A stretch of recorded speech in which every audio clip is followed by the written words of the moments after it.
کا ایسا معاملہ ہے، اس سلسلے میں مجھ سے کہا گیا کہ چند جملے حقیر بھی عرض کرے۔ آپ حضرات تو واقف ہیں کہ میرا طرز ذاکری وہ بھی اسے بھی برقرار رکھنا ہے، اور ابتدا کروں گا ظاہر ثوابی کی خاطر، اور مختصر سا ان کے بارے میں میری کیا اوقات ہے، لیکن وہ ایک آدھ معاملہ وہ عرض کرنا ہے۔ صلوات بھیجیں آپ حضرات۔ اے اہل بزم کعبہ دل کی اذان سنو، اور اے اہل دل اقامت فکر جواں سنو، اور ممبر پہ ہے عبادت لفظ و بیان سنو، اور پڑھتا ہوں میں نماز سخن مہرباں سنو، جلوے عطا ہوئے ہیں جہان شعور سے، اور میں نے وضو کیا ہے مودت کے نور سے۔ صلوات بھیجیں۔ تو عرش خیال پر ہے عقیدت کی جان نماز، اور پلکوں پہ ہے حسین کا غم سجدگاہ ناز، اور ذہن رسا نے چھیڑ دیا بندگی کا ساز، تو اب ذاکر حسین ہے اور حمد بے نیاز، کیوں روشنی نہ ہو میرے دل کے چراغ میں، کہ عباس کے علم کی ہوا ہے دماغ میں۔ صلوات مرکز کے اعتبار سے ہر شے ہے معتبر، اور مرکز کا ہے وجود تو باقی ہے خشک و تر، آنکھیں بتا رہی ہیں گلوں کے شباب پر، کہ مٹی میں جان ہو تو مہکتی ہے، مٹی میں جان ہو تو مہکتی ہے شاخ تر، یہ بات بھی سنی ہے چمن کے گلاب سے، کہ ہر پھول سرخ روح درے بوتراب سے۔ صلوات بھیجیں۔ کیونکہ دانندہ علوم خفی و جلی علی، احمد کا رازداں تو خدا کا ولی علی، پنہا و آشکار علی منجلی علی، اور دنیا علی علی ہے تو عقبا علی علی، لنگر یہی ہے سفینہ نجات کا، اور مالک ہے کون ان کے سوا کائنات کا۔ صلوات بھیجیں۔ ظاہر ہے جیسے پہلے عرض کر چکا کہ ایسی ہستی ان کا میں کیا تعارف کراؤں گا، لیکن یہ کہ علم ہی کے حوالے سے خود آپ جانتے ہیں کہ مولا کائنات نے کیا ارشاد فرمایا، اور علم کی کتنی اہمیت ہے۔ دنیا تو مال کے ہی پیچھے دیوانی ہے، لیکن انہوں نے کیسے بتایا وہ آپ کو معلوم ہے واقعہ کہ ان کا سوال ایک ہی ہوگا، جواب الگ الگ دیجیے گا۔ 10 لوگ آئے تھے، اور علم بہتر ہے کہ مال، علم بہتر ہے کہ مال، یہی سب پوچھتے رہے تھے، لیکن ہر ایک کو الگ الگ جواب دیتے رہے تھے۔ یہی بتایا تھا کہ مالدار کی اپنے ہاں عزت ہوتی ہے، اور عالم کی ہر جگہ عزت ہوتی ہے۔ علم کی مال کی حفاظت انسان کو خود کرنا ہوتی ہے، اور علم عالم کی محافظت کرتا ہے۔ تو اور فرما رہے ہیں، فرمایا کہ علم انبیاء کی میراث ہے، اور مال ظالموں کا ورثہ ہے۔ اس طریقے سے چھوٹی باتیں نہیں ہیں، غور کیا جائے تو بہرحال۔ تو اب ایک نمونہ بتاتا ہوں جو قرآن مجید موجود ہے۔ آپ کو معلوم ہے کہ سورہ لقمان قرآن مجید میں موجود ہے، اور اس میں کیا بتایا گیا ہے۔ ذرا دیکھیے کہ کیا وہ تعلیم دے رہے ہیں اس زمانے میں، یعنی بظاہر جو حضور دنیا میں تشریف لائے ہیں، ظاہری طور پر اس سے بہت پہلے کی بات ہے، لیکن اللہ اس کا بھی تذکرہ قرآن مجید میں کر رہا ہے، اور اپنے بیٹے کو تربیت دے رہے ہیں کہ دیکھو دھیمی آواز سے بات کیا کرو، یہ نہیں دیکھتے گدھوں کی آواز کتنی خراب ہوتی ہے۔ یہ قرآن مجید میں موجود ہے سورہ لقمان میں۔ دیکھیے نماز کے بارے میں یہ علم تھا جبھی تو ہو رہا ہے، اور یہی نہیں، کسی نے ان سے پوچھا، اور پوچھا بھی عجیب سوال، اس سے کہا کہ آپ اتنے تمیزدار، اتنے اخلاق والے کیسے بن گئے؟ کوئی نہ کوئی آپ کا استاد ہوگا۔ تو عام طور سمجھا ہی جاتا ہے کہ اچھا استاد مل گیا تو شاگرد بھی ویسے ہی ہو گیا. کہا آپ کا کوئی استاد ہوگا. کون استاد تھا ایسا؟ انہوں نے جواب کیا دیا؟ السلام علیکم. ایک بار صلوات بھیجیں آپ حضرت.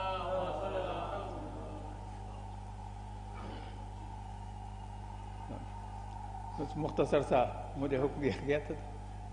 تو جناب لقمان سے پوچھا جا رہا ہے کہ آپ کا استاد کون تھا جو آپ اتنی زیادہ تمیز و تہذیب سے گفتگو کرتے ہیں، ایسا علم ہے؟ تو انہوں نے جواب دیا کہ میرے استاد بدتمیز لوگ تھے. اب اس کی کچھ سمجھ میں نہیں آیا کہ بدتمیز لوگ کسی کو تمیز کیا سکھائیں گے. اب یہ علم ہی کی تو بات ہے. اس نے کہا کہ بدتمیز لوگ آپ کو علم انہوں نے کیسے سکھایا؟ انہوں نے جواب دیا کہ بدتمیز لوگ جو کچھ کرتے تھے مجھے وہ پسند نہیں آتا تھا. برے لوگ جو کچھ کرتے تھے مجھے اچھا نہیں لگتا تھا. تو میں ان باتوں کو ترک کرتا رہا. تو واضح ہوا کہ علم بدتمیز سے تمیز سیکھنا سکھا دے گا، جاہل سے عالم بننا سکھا دے گا. صلوات بھیجیں آپ حضرات. ظاہر ہے کہ آپ حضرات بھی خوب جانتے ہیں ابھی پاکستانی کا ایک واقعہ کہ جس کی قدر کرنا چاہیے پوری قوم کو، افسوسناک ہے. تو ٹھیک ہے، کوئی ذاکری کرتا ہے، جتنی بھی ہو سکے اس کی خدمت کرنا چاہیے، معصومین نے بھی دیا ہے ان کو. لیکن ایک مداح اہل بیت جن کے لیے یہ کہا گیا ہے کہ 7واں نمبر ان کا تھا گنیز بکس آف ریکارڈز میں شاعری کے بارے میں، جتنی تیز شاعری کرتے تھے. اور بتایا گیا کہ 50,000 یہ کتنے نوحے کہے ندیم سرور وغیرہ کے ساتھ اس میں ان کا نام آتا ہے. اور ایسے لوگوں کا انٹرویو چونکہ خود انہوں نے کہا تھا اس لیے بتا رہا ہوں. آپ لوگوں نے بھی سنا ہوگا کہ 3 4 ملازمتیں کی ہیں. اور اس کے ساتھ ساتھ جس نے کہا کہ قبر پر میرے والد کے لیے ہے، میرے بھائی کے لیے ہے، ان کا انتقال ہو گیا ان کے لیے، بہت اختصار سے عرض کرنا ہو، وہ سب لکھوایا، سب کچھ کیا. اور اس وقت عالم یہ ہے کہ کوئی پرسان حال نہیں ہے، ایک ویل چیئر کے لیے بھی نہیں. یہ فیس بک میں بھی چل رہا ہے، میں نے بھی کئی بار اس کو کیا، کوئی اس کو بھی پوچھنے والا نہیں. تو اب ذرا دیکھیے، بس اختصار سے عرض کرنا ہے جو بات میں کہہ رہا تھا کہ قدردانی ایسوں کی نہیں ہوتی. خود مولانا کے بارے میں صرف ایک بات عرض کروں گا، اسی کے اوپر ختم. مولانا تشریف لے آئیں. اور وہ یہ کہ اتنا سن تھا تو شرعی اعتبار سے تو ان پر پردہ ساقط تھا نا. لیکن اس کے بعد مجھے خود وہاں والوں نے بھی بتایا، علی گڑھ والوں نے، کہ جب مولانا کہیں نکاح پڑھانے جاتے تھے تو فرماتے تھے کہ بھئی دوسرے لوگ تو پردہ آپ کرتے نہیں. تو یہ شرط تھی ان کی، ادھر اور ادھر دونوں طرف لوگ چادریں لے کے چلتے تھے اور اس کے بیچ سے مولانا تشریف لے جاتے تھے اور نکاح پڑھاتے تھے. آپ حضرات سے گزارش ہے کہ بار صلوات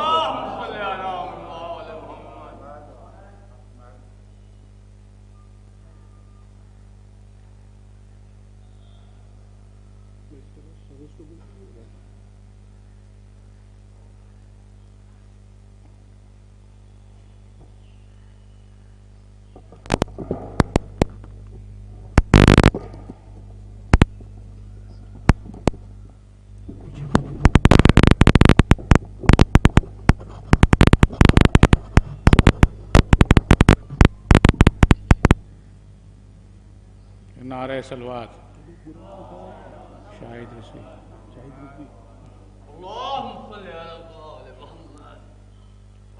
چار میں سے سماعت فرمائے. ساتھ ہوگا نہ کوئی ذر و زمانہ ہوگا، ساتھ ہوگا نہ کوئی ذر و زمانہ ہوگا، لحد میں جان لے انسان اکیلا ہوگا. کام آئیں گے نہیں کوئی عزیز و احباب، کام آئیں گے نہیں کوئی عزیز و احباب، جیسے اعمال تیرے ویسا ٹھکانہ ہوگا، جیسے اعمال تیرے ویسا ٹھکانہ ہوگا. شاعر میں سے اور سماعت ہونا.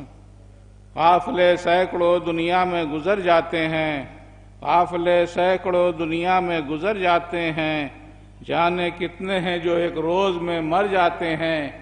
جو مگر عاشق حیدر ہیں خدا والے ہیں، جو مگر عاشق حیدر ہیں خدا والے ہیں، وہ تو مرتے نہیں اللہ کے گھر جاتے ہیں، وہ تو مرتے نہیں اللہ کے گھر جاتے ہیں.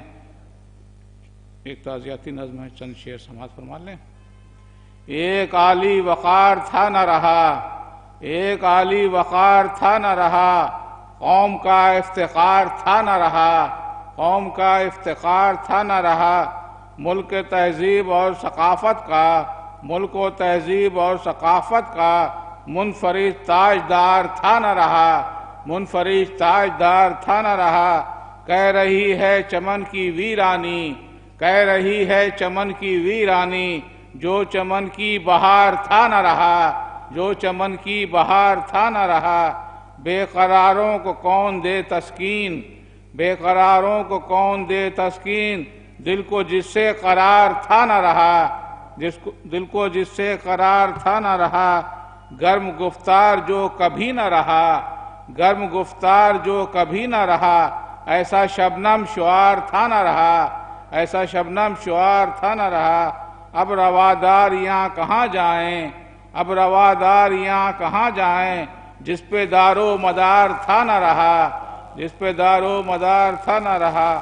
سارے گوہر شناس کہتے ہیں، سارے گوہر شناس کہتے ہیں، گوہر آبدار تھا نہ رہا، گوہر آبدار تھا نہ رہا۔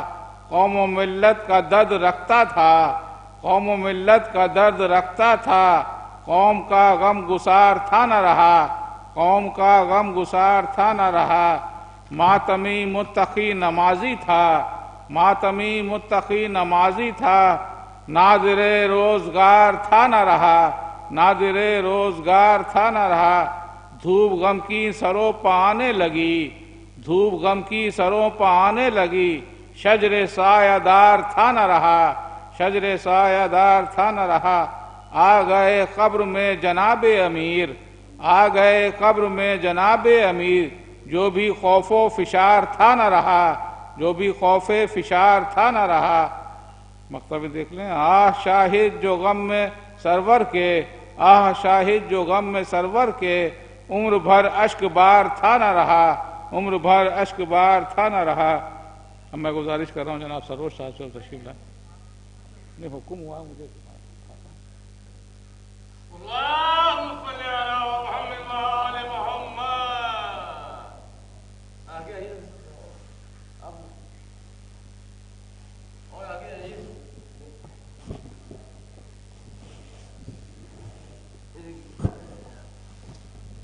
بہت آگے ایک صلوات پڑھیں ذرا۔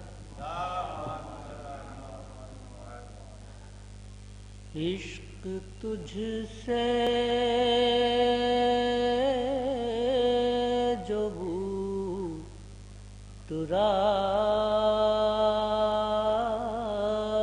ہوا، عشق تجھ سے جو تراب ہوا، سانس لینا میرا ثواب ہوا، تیری چوکھٹ پہ گر مروں تو کہوں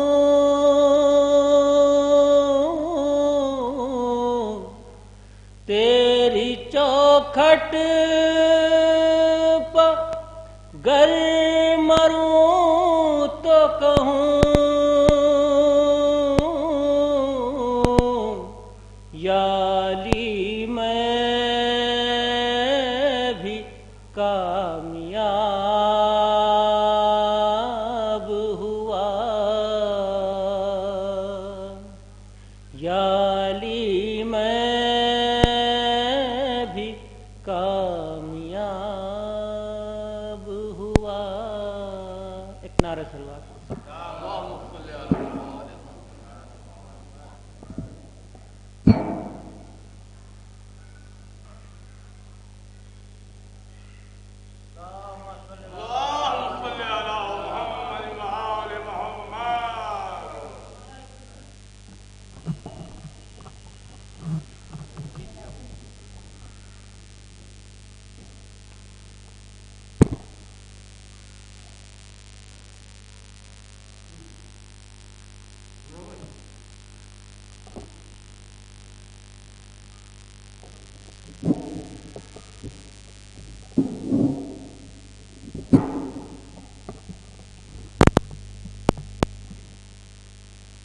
الفاتحة. بسم الله الرحمن الرحيم.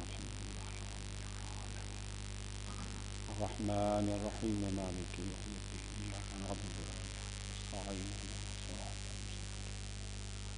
صراط الذين أنعمت عليهم غير المغضوب عليهم ولا الضالين.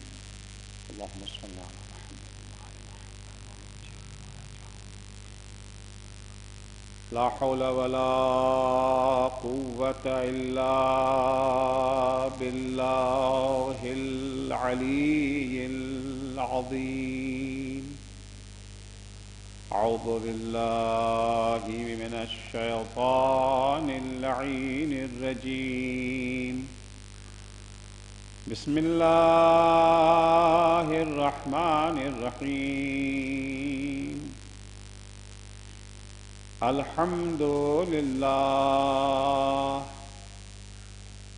والصلاة والسلام على رسول الله وعلى آله آل الله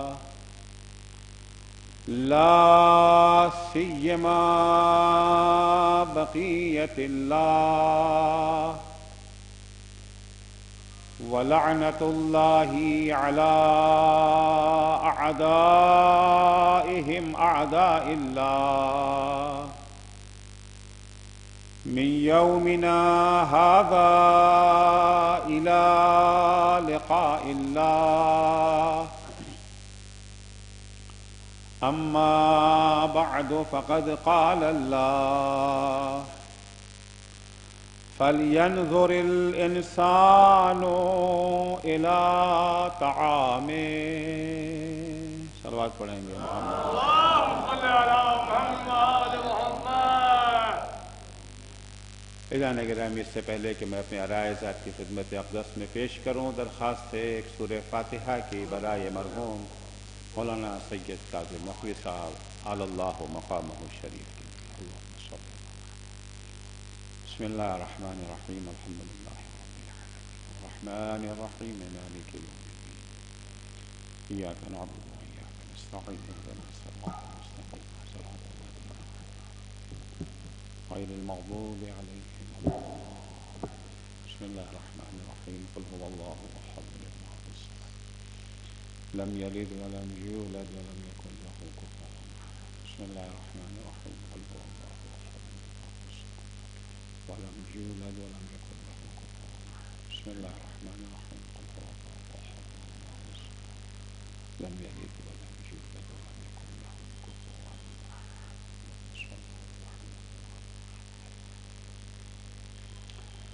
عزیزان گرامی، اس کائنات میں جتنی بھی اللہ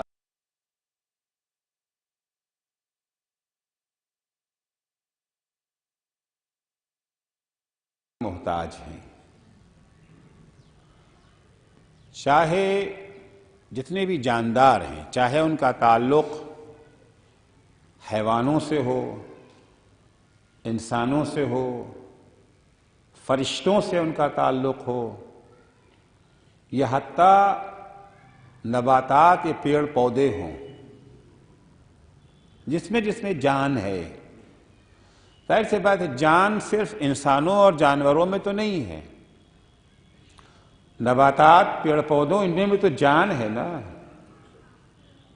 یہ اور بات ہے کہ جیو ہتیا کا الزام صرف گوشت خوروں پہ لگتا ہے. سبزی خور اپنے کو جیو ہتیا سے بری تصور کرتے ہیں، حالانکہ جیو ہتیا تو وہ بھی کرتے ہیں. صرف جانوروں میں جان نہیں ہے، صرف انسان میں جان نہیں ہے. جب ان سے جان چھینی جاتی ہے تو ظاہر سی بات ہے کہ سب کا ریئیکشن ایک جیسا تو نہیں ہوتا. جب انسان کی جان چھینی جاتی ہے تو ہم اس کی چیخ بھی سنتے ہیں اور سمجھتے بھی ہیں کہ کیا کہہ رہا ہے. جانور کی چیخ تو سنتے ہیں، سمجھتے نہیں ہیں. پیڑ پودوں کی چیخ بھی نہیں سن پاتے، لیکن چیختے تو وہ بھی ہیں، سن نہیں پاتے ہم. تو جتنی بھی جاندار ہیں ہر جاندار کو خوراک چاہیے، غذا چاہیے۔ البتہ ہر جاندار کی غذا اپنے لحاظ سے ہے۔ فرشتوں کی غذا ان کے لحاظ سے ہے، فرشتوں کی غذا تسبیح خدا ہے، ہماری غذا ہمارے لحاظ سے ہے، انسان کی غذا انسان کے لحاظ سے ہے، جانور کی غذا جانور کے لحاظ، جانوروں میں بھی ہر جانور کی غذا الگ الگ ہے۔ جو غذا ایک جانور کے لیے زندگی کا سبب ہے، وہی غذا دوسرے جانور کے لیے موت کا پیغام ہے۔ مچھلی پانی میں رہتی ہے، ڈبکیاں لگاتی رہتی ہے، پانی کے اندر تیرتی رہتی ہے، وہی اس کی زندگی ہے۔ آپ اسے پانی سے نکال کے خشکی پہ ڈال دیں، مر جائے گی۔ اس کے برعکس انسان کو اگر آپ پانی کے اندر یہ جو ڈبو دیں تو جو اس کے لیے باعث حیات ہے وہ اس کے لیے باعث موت ہے۔ مگر غذا ہر ایک کو چاہیے، انسان کو بھی چاہیے، جانور کو بھی چاہیے، فرشتوں کو بھی چاہیے، پیڑ پودوں کو بھی چاہیے، جتنے بھی جاندار ہیں، اور سب کی غذا ان کے اپنے لحاظ سے، ایک غذا سب کے لیے نہیں ہو سکتی ہے۔ عزیزو، انسان جو ہے، کیونکہ ہمارا موضوع سخن انسان سے، جانوروں کے لیے مجلس نہیں پڑھ رہے ہیں اس وقت، انسانوں کے لیے پڑھ رہے ہیں۔ انسان کو جو اللہ نے پیدا کیا ہے، انسان کا وجود تمام مخلوقات سے ممتاز ہے، جدا ہے۔ فرشتوں کی خلقت کا انداز الگ ہے، جانوروں کی خلقت کا انداز مختلف ہے، انسان کو الگ انداز میں پیدا کیا گیا۔ چھٹے امام جعفر صادق علیہ السلام سوال کیا گیا، مولا یہ بتائیے الانسان افضل ام الملائکہ، انسان افضل ہے یا فرشتے؟ مولا نے صرف یہ نہیں کہا کہ کون افضل ہے، فضیلت کا معیار بھی بیان کر دیا، برتری کی وجہ بھی امام نے واضح کر دیا۔ اگر کوئی افضل ہے تو کیوں افضل ہے؟ امام نے نہ یہ کہا کہ فرشتے انسان سے افضل ہیں، نہ یہ کہا کہ انسان فرشتوں سے افضل ہے۔ امام نے اپنے جواب میں مولا کائنات امیر المومنین حضرت علی بن ابی طالب علیہ السلام کے قول کا سہارا لیا۔ امام فرماتے ہیں کہ مولا علی کا ارشاد ہے، ان اللہ عز وجل رکب فی الملائکۃ عقلا بلا شہوہ، اللہ نے جب فرشتوں کو پیدا کیا تو فرشتوں کو عقل سے نوازا، خواہشات انہیں نہیں دی، مجسم عقل ہیں وہ۔ وَرَكَّبَ فِي الْبَهَائِمِ شَهْوَةً بِلَا عَقْلٍ، لیکن جب اللہ نے جانوروں کو پیدا کیا تو جانوروں کا معاملہ الٹا ہو گیا، ان کو خواہشات عطا کی، عقل نہیں دیا۔ وَرَكَّبَ فِي بَنِي آدَمَ كِلَيْهِمَا، لیکن جب فرزند آدم کو پیدا کیا اللہ نے تو اس کے اندر عقل بھی رکھی ہے اور خواہشات بھی رکھی ہیں۔ فرشتوں کے پاس عقل ہے، خواہشات نہیں ہیں، جانوروں کے پاس خواہشات ہے، عقل نہیں ہے۔ دل چاہ گیا جانور کا، چرنا چاہتا ہے، اب اس کے بعد عقل نہیں کہ وہ امتیاز کر سکے کہ یہ اس کھیت میں چریں کہ اس کھیت میں چریں، یہ ہمارے مالک کا ہے یا یہ غیر کا ہے، وہ چرنا ہے جو سامنے آ گیا، خواہش ہے، عقل نہیں ہے۔ لیکن جب اللہ نے فرزند آدم کو پیدا کیا، انسان کو پیدا کیا، اس میں دوہری صلاحیتیں رکھی ہیں۔ سب کا وجود ایک پہلو ہے، انسان کا وجود دو پہلو ہے۔ سب بسیط ہیں، انسان مرکب ہے۔ اب امام فرماتے ہیں من غلب عقلہ شہوتا فہوا خیر من الملائکہ، وہ انسان جس کی عقل اس کی خواہشات پر حاوی ہو جائے، جس کی خواہشات پیرو عقل ہو جائے، فَهُوَ خَيْرٌ مِّنَ الْمَلَائِكَةِ، وہ فرشتوں سے بھی افضل ہے۔ فرشتوں کے پاس تو عقل ہی ہے، خواہشات تو ہے ہی نہیں۔ اگر انہوں نے عقل کی پیروی کی تو کون سا کمال ہے۔ انسان کے ہاں خواہشات کا ٹکراؤ تھا عقل سے، اس کے باوجود خواہشات کو کنارے لگا کر کے عقل کا اتباع کرنے لگا، یہ فرشتوں سے افضل ہے۔ وَمَنْ غَلَبَتْ شَهْوَتُهُ عَقْلَهُ، لیکن جس کی خواہشات عقل پر غالب ہو جائے، جس کی عقل اسیر خواہشات ہو جائے، دل نے جو چاہا عقل اس کی پیروی کے لیے دوڑ پڑا، اس کے غلامی کے لیے، فَهُوَ شَرٌّ مِّنَ الْبَهَائِمِ، تو وہ انسان جانور سے بھی بدتر ہے۔ جانور نے اگر خواہشات کی پیروی کی تھی، اس کے پاس تو عقل تھی ہی نہیں۔ تمہیں تو اللہ نے عقل عطا کی تھی، اس کے باوجود تم کس طرح سے اسیر شہوات ہو گئے۔ صلوات پڑھیں گے محمد و آل محمد پر۔ تو انسان کا وجود مرکب وجود بھی ہے، مرکب وجود ہے، اس کے یہاں جسم بھی ہے، روح بھی ہے، مادہ بھی ہے، معنی بھی ہے، دونوں چیزیں پروردگار نے اسے عطا کی ہیں۔ جانور کے ہاں کا وجود ایک پہلو ہے، فرشتوں کا وجود ایک پہلو ہے، لہذا انسان کے ہاں چونکہ دو چیزیں پائی جاتی ہیں، جسم بھی ہے، روح بھی ہے۔ یہاں جسم کو بھی غذا کی ضرورت ہے، روح کو بھی غذا کی ضرورت ہے۔ اگر جسم کو غذا نہ ملے گی تو جسم مر جائے گا، اگر روح کو غذا نہ ملے گی تو روح بھی مر جائے گی۔ صلوات پڑھیں گے محمد و آل محمد پر۔ دو پہلو وجود ہے، دو پہلو وجود ہے۔ تو عزیزو، غذا بہت ضروری چیز ہے۔ اگر غذا نہ ملی، خوراک نہ ملی تو زندگی ختم ہو جائے گی۔ تو غذا انسان کے لیے دو چیزیں ہیں، ایک غذا کا ہونا ضروری ہے۔ اگر خوراک نہیں ہے، غذا نہیں ہے تو انسان کا وجود باقی نہ بچے گا۔ غذا کا ہونا کافی نہیں ہے، بلکہ غذا کا سالم ہونا بھی ضروری ہے۔ غذا تو ہے، کھانا تو مل رہا ہے، مگر زہریلا کھانا ہے، سڑا ہوا کھانا ہے۔ یہ سڑا ہوا کھانا نہ صرف یہ کہ انسان کی زندگی کی بقا کا سبب نہ بنے گا، بلکہ اس کی ہلاکت اور نابودی کا باعث بن جائے گا۔ تو عزیزو، انسان کے لیے کھانے کی ضرورت ہے، کھانا نہیں تو مر جائے گا، اور کھانا بھی سالم کھانا ہونا چاہیے۔ سالم ہونا بھی کافی نہیں ہے، غذا بھی چاہیے، غذا کا سالم ہونا ضروری ہے، اور غذا کا کامل ہونا بھی ضروری ہے۔ کبھی کبھی ہم غذا تو کھاتے ہیں، سالم غذا کھاتے ہیں، مگر کامل غذا نہیں ہے۔ فرض کیجئے کھانے کے اوپر گوشت آ گیا، گوشت بھی ہے، گوشت غذا ہے، سالم بھی ہے، سڑا ہوا نہیں ہے۔ لیکن اگر آپ صبح گوشت، دوپہر گوشت، رات گوشت، آج گوشت، کل گوشت، اگلے ہفتے، اگلے مہینے 24 گھنٹہ صرف گوشت ہی کھاتے اگر رہیں گے تو ظاہر سی بات ہے کہ آپ کی زندگی خطرے میں پڑ جائے گی۔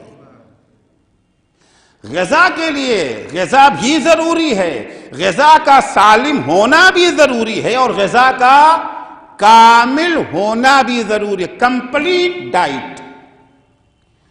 آج اگر آپ یہ جو ہے ڈائٹیشین جب ہوتے ہیں، اگر ان کے پاس آپ غذا کا چارٹ لینے جائیں تو وہ باقاعدہ ایک کھانے پر اکتفا نہیں کرتے، بلکہ آپ کے بدن کی ضروریات کو دیکھتے ہیں۔ پروٹین آپ کے بدن کی ضرورت ہے تو اس کو لینا ہے۔ یہ جو ہے وٹامنز آپ کے بدن کو چاہیے، مختلف قسم کے وٹامنز کس کھانے میں پائے جا سکتے ہیں۔ آپ کے بدن کو گوشت کی ضرورت ہے، گوشت کھائیں گے، سبزی کی ضرورت ہے تو سبزی کھائیں گے۔ ائمہ طاہرین علیہ السلام سے جو روایتیں، جو حدیثیں غذا کے سلسلے میں وارد ہوئی، اگر آپ اس کو اٹھا کر کے دیکھیں، عمیق نگاہوں سے اس پر نظر ڈالیں، وہ روایتیں انسان کے بدن کی ضرورتوں کو مد نظر رکھتے ہوئے بیان ہوئی ہیں۔ امام رضا علیہ السلام فرماتے ہیں، انی لم احضر علی مائدۃ لیس علیہا الخضروات، میں اس کھانے پر، اس دسترخوان پر نہیں بیٹھتا جہاں ہری سبزی موجود نہ ہو۔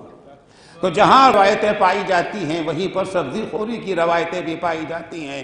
یا مثال کے طور پر اکثر سنتے رہتے ہیں کہ مولا کائنات جو روٹی کھایا کرتے تھے، جو کی روٹی، بھوسی اس کے اندر موجود ہوا کرتی تھی۔ سوید بن غفلہ کہتے ہیں میں ایک دفعہ مولا علی کے یہاں گیا، دیکھا مولا کھانا کھا رہے ہیں، روٹی میں اتنی زیادہ بھوسی موجود تھی کہ دور سے چمک رہی تھی بھوسی۔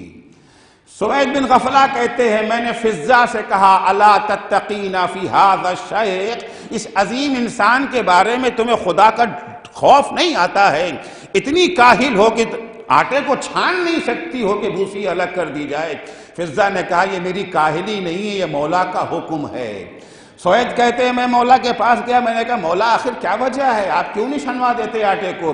کہتے ہیں میری جان قربان اس نبی پر، وہ نبی بھی ایسے ہی روٹی کھایا کرتا تھا۔ ہم نے یہ روایتیں سن کر کے نتیجے پر پہنچے کہ یہ تو مولا کا زہد تھا۔ یقیناً مولا زاہد تھے، لیکن یہاں پر فلسفہ اور حکمت فقط زہد نہیں ہے۔ آج بھوسی کی خاصیت کو سائنس نے تو بیان کر دیا نا کہ کتنی خاصیتیں ہیں۔ وٹامن ڈی کا سورس ہے، سرچشمہ ہے۔ آج اکثر لوگ کے بعد عام طور سے یہ رپورٹ آتی ہے کہ آپ کے یہاں وٹامن ڈی کی کمی ہے نا، وٹامن ڈی کی کمی ہے۔ وٹامن ڈی کے بہت سارے سورس ہیں، ایک سورس یہی تھا۔ تو جتنی حدیثیں ائمہ علیہ السلام سے ہیں غذا کے سلسلے میں، تو غذا میں 3 چیزیں ہیں۔ ایک تو غذا کا وجود ضروری ہے، دوسرے غذا کا سالم ہونا ضروری ہے، تیسرے غذا کا کامل ہونا ضروری ہے۔ کھا لینا کافی نہیں ہے، اسی لیے قرآن کہتا ہے فَلْيَنْظُرِ الْإِنسَانُ إِلَىٰ طَعَامِهِ، کھانے سے پہلے انسان کو چاہیے کہ اپنے کھانے کے بارے میں غور تو کرے کہ کیا کھا رہا ہے، سالم کھا رہا ہے یا زہر آلود غذا کھا رہا ہے، کامل غذا ہے یا ناقص غذا ہے۔ صلوات پڑھیں گے محمد و آل محمد پر۔ عزیزو عرض کیا کہ انسان ایک مرکب وجود ہے، ہر زندہ مخلوق کو غذا کی ضرورت، جانور کی غذا الگ ہے، فرشتوں کی غذا الگ ہے، انسان کی غذا الگ ہے۔ انسان جانور کو صرف جسم کے لیے غذا چاہیے، حیات نباتی کو باقی رکھنے کے لیے غذا چاہیے، ملکوتی حیات کو باقی رکھنے کے لیے اسے غذا کی ضرورت نہیں ہے۔ انسان کو دونوں غذا کی ضرورت ہے، اسے جسم کو باقی رکھنے کے لیے بھی غذا کی ضرورت ہے، جسم کو باقی اور سالم رکھنے کے لیے غذا ضروری ہے، سالم غذا ضروری ہے، کامل غذا ضروری ہے۔ روح کو باقی رکھنے کے لیے بھی غذا کی ضرورت ہے، غذا چاہیے، سالم غذا چاہیے اور کامل غذا چاہیے۔ افسوس یہ ہے کہ آج سارا زور، ساری توجہ جسمانی غذا کی طرف ہے، روحانی غذا کی طرف توجہ نہیں ہے۔ روٹی، کپڑا اور مکان کا نعرہ اگر لگتا ہے، کون سی روٹی؟ جسم کے لیے روٹی یا روح کی روٹی کا بھی کوئی بندوبست ہے؟ بھئی جب اگر موازنہ کیا جائے کہ جسم، یقیناً جسم بھی اہم ہے، جسم غیر اہم نہیں ہے، لیکن روح اور جسم کا موازنہ اگر کیا جائے، جسم فانی ہے، روح باقی ہے، روح باقی ہے۔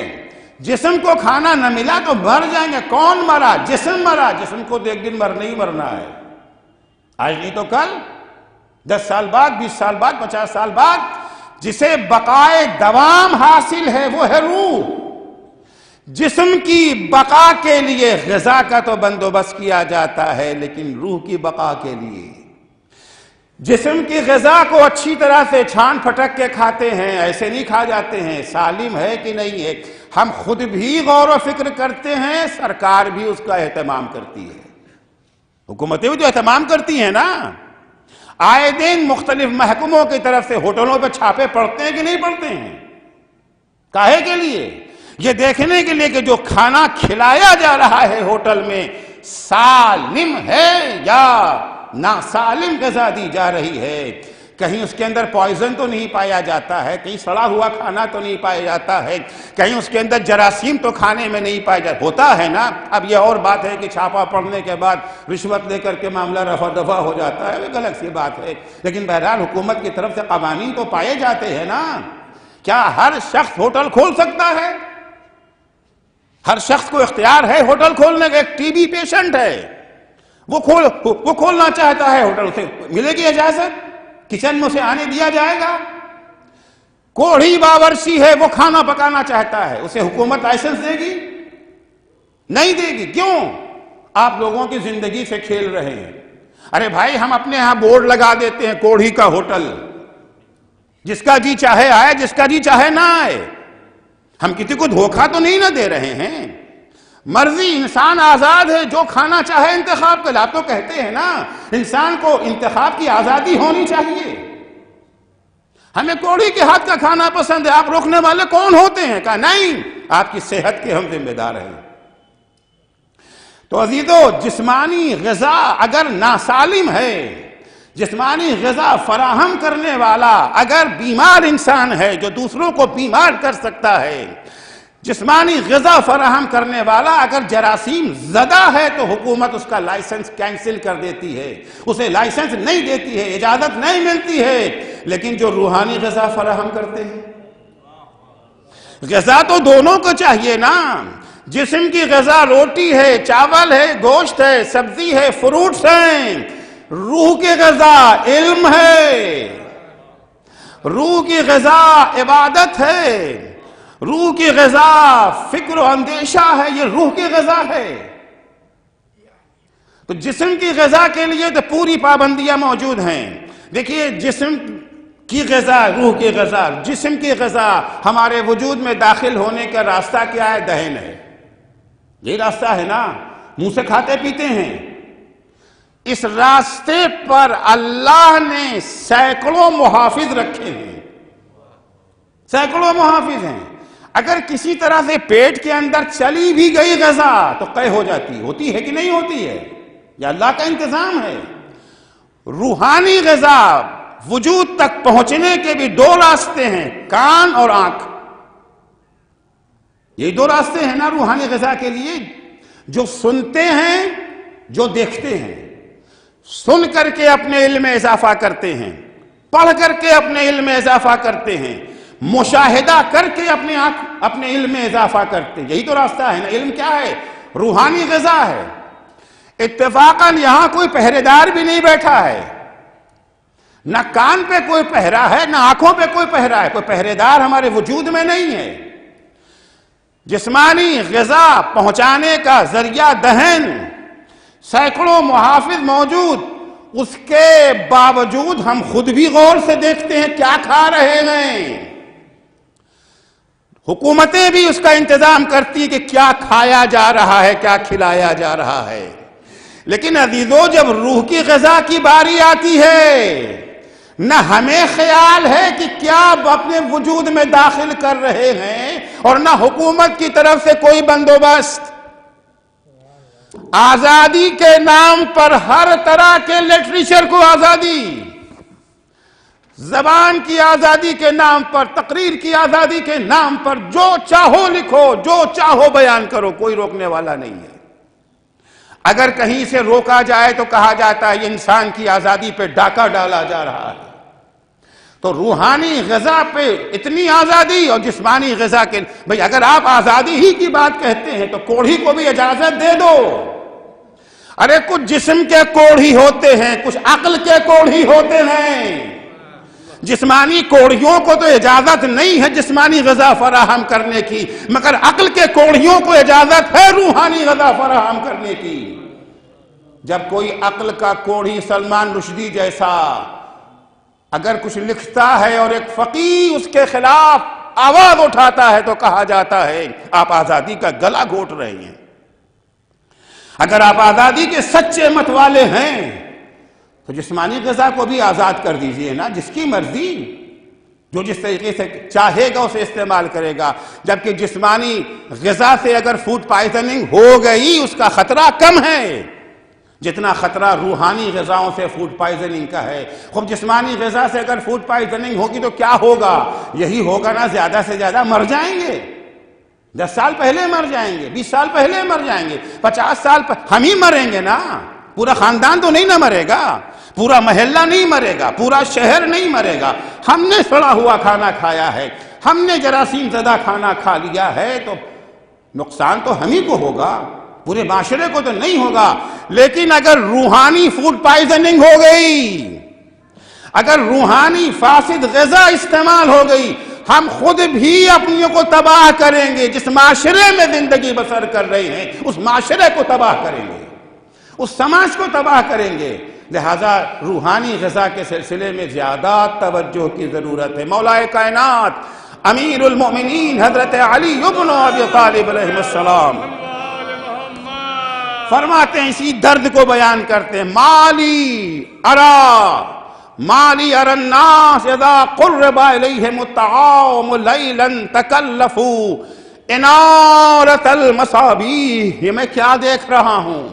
جب کسی انسان کے سامنے رات میں کوئی کھانا لا کر کے پیش کیا جاتا ہے تو اندھیرے میں کھانے نہیں لگتے ہیں، بلکہ اٹھتے ہیں، چراغ جلاتے ہیں، چراغ روشن کرنے کی زحمت کرتے ہیں. کیوں؟ لِيُبْصِرُوا مَا يُدْخِلُونَ فِي بُطُونِهِمْ، تاکہ دیکھیں کہ اپنے پیٹ میں کیا داخل کر رہے، کیا کھا رہے ہیں. ہر چیز کو کھا نہیں لیتے ہیں. وَلَا يَحْتَمُّونَ بِغِذَاءِ النَّفْسِ، جسمانی غذا کا اتنا اہتمام، جسمانی غذا کا اتنا خیال، لیکن روحانی غذا کے بارے میں کوئی توجہ نہیں ہے، کوئی خیال نہیں. جو آئے اسے کھانے کو تیار، جو آئے اسے قبول کرنے کو تیار.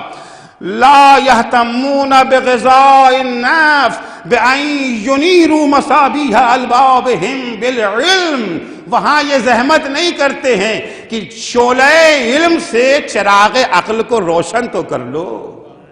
اللہ نے چراغ عقل جو دیا ہے کاہے کے لیے دیا تھا؟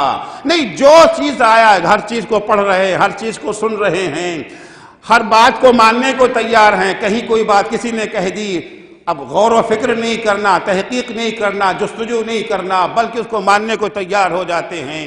لِيَسْلِمُوا مِنَ الْجِهَالَةِ وَالذُّنُوبِ فِي اعْتِقَادَاتِهِمْ وَأَعْمَالِهِمْ. وہ چراغ عقل کو شعلہ علم سے روشن نہیں کرتے.